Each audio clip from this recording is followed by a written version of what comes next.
What is reality? Is it the world we perceive around us, or is it something else entirely? These are questions that have puzzled philosophers and scientists alike for centuries.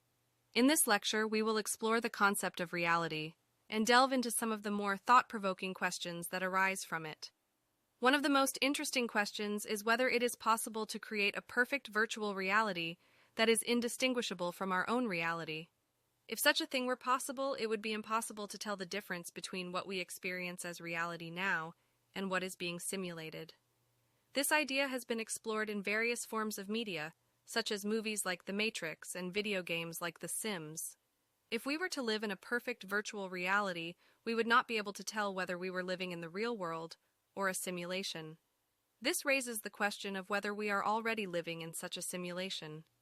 Some philosophers argue that the probability of this being the case is high, given that the technology to create a perfect simulation is becoming more advanced every day. But if there is nobody to experience reality, does it even exist? This is a question that has been debated by philosophers for centuries. Some argue that reality exists independently of our perception of it, while others claim that without perception, there is no reality.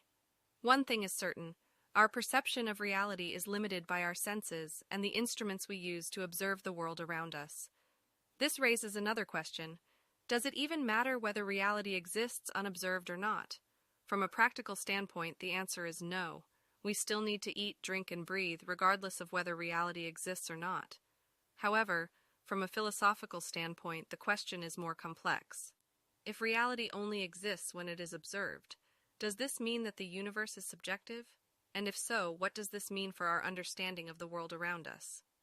Finally, some argue that the physical limitations we observe, such as information not being able to be transmitted faster than the speed of light, Heisenberg's uncertainty principle, or the quantum constant h, could be indications of the limits of the simulation we live in. If this is the case, it raises the question of whether these limitations are fundamental to our reality or simply artifacts of the simulation.